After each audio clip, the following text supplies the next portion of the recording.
Hello and welcome to Nocab Game Design. How can a game designer make a level more challenging without simply throwing more enemy units at the player? One very effective technique to add challenge is to turn the level into a puzzle. Here, in the Chapter 9 combat operation titled Kidnapping of Cordelia, that's exactly what the developers do. We have an emergency on our hands. Princess Cordelia has been kidnapped by Federation operatives. This level is a puzzle, or at least more puzzling than the previous levels so far.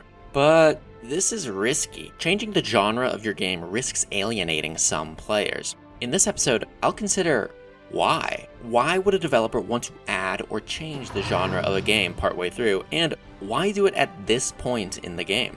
First, a quick overview of the puzzle. The goal of this mission is to stop this armored personnel carrier as it makes its way through this grid map. It starts in the top left and works its way to the bottom. The issue is that no explosives are allowed to be used. No lancers, no grenades, no tanks. You might hurt the princess. Damn it. They got away with the princess. Additionally, the target moves erratically. It's heavily armed and moves fast. Chasing it will result in death, and most units are too slow anyways. And that's the puzzle. How do you stop a heavily armored, fast-moving, unpredictable car? And the most explosive tool in the player's toolbox, the natural counter to enemy armor, is off limits.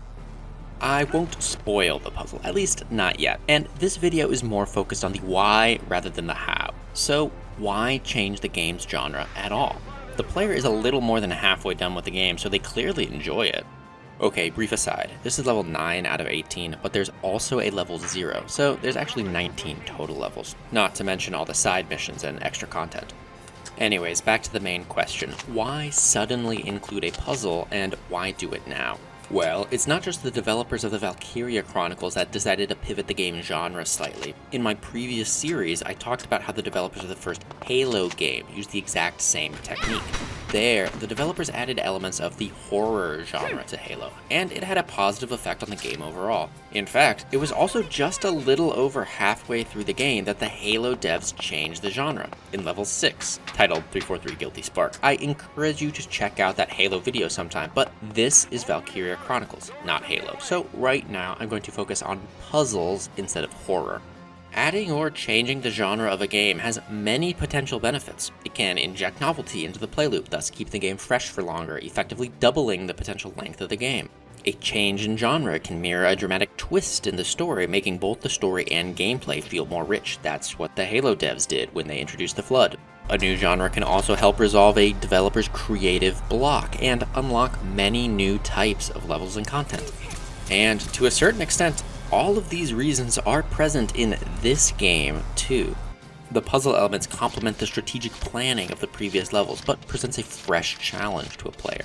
In the story, there was a dramatic reveal. Some of our friends turned out to be bad and are kidnapping the princess. As for the creative block, I can't speak to that, but I can say many of the future levels feature puzzle-like elements where a key tactic or trick needs to be used in order to win. But the biggest reason the developers add more puzzle elements is because it's an effective way to add challenge to the game. This leads into the why now question. According to flow theory, fun is achieved when a player's skill matches the challenge presented. Halfway through the game, the player's skill has increased, so the challenge presented to them must increase as well. The developers can scale up the number and strength of the enemy units to grow the challenge, and they've been doing that effectively, but they can only do that so much before the game becomes predictable and therefore stale. Notice, there's no grand battle here, no overwhelming enemy force, no secret weapon, just a large, square map with only a few units. Even the enemy isn't very organized. I've talked about scaling complexity as a technique to grow challenge in the previous level. There, the complexity was introduced by adding more content and tools for the player to learn and master. But the player now has all the tools available to them, more or less, so to continue to grow the complexity, the developers introduce a new genre to the gameplay. Specifically here, they add puzzle elements, but it could have been anything. They could have added tower defense ideas, or leaned into more complex city building and tech tree mechanics. Whatever they picked, the effects would have been the same. The player has to play a tactical shooter game while also dedicating mental resources to some other problem going on. They have to deal with the complexity of two different genres at the same time.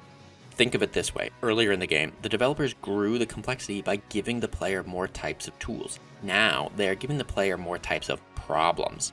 Good design.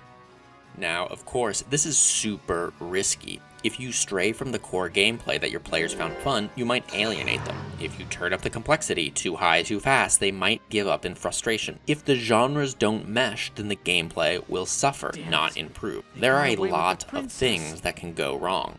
To mitigate some of these potential risks, there are a few things you can do. First, you can like this video and subscribe. That will instantly make your game better, somehow. But you can also do what the Valkyria developers do, or more accurately, what they don't do. Don't go overboard. It only takes a little bit to make an impact. Subtlety is key here. This level is not in-your-face puzzle, nor any level in this game really, just small elements here or there of another genre to keep things fresh and challenging. The core gameplay loop and the core genre is still preserved and remains in the spotlight. But the details are different. The slight variation of challenges presented to the player is where the puzzle elements arise. Only one unit out of 5 is off limits, the Lancer. Yes, the main goal of the mission requires strategy, but there are plenty of regular grunt units to keep the player entertained. This is still clearly a Valkyria Chronicles level, just with a little more puzzle than some of the other levels. So in summary, why change the game genre? Because it's an effective way to add richness and a deeper challenge to the game. And why add the new genre about halfway through? Well, mostly because the player is now ready for it. They've mastered the basic skills needed to succeed at the basic game, and are ready for the advanced levels. Should every game feature multiple genres? Absolutely not. In fact, there are many good games out there that have a single highly polished gameplay loop and execute it very well, but if you want to make a masterpiece, you need to take some risks. Thanks for watching. If you've enjoyed this video, then please consider subscribing. In the next episode, we run another rescue operation, but this time there's a lot more than just a single person we're trying to rescue. I'll see you there. Presumptuous, dark-haired, filthy. Where is the one responsible for this hovel? You rang?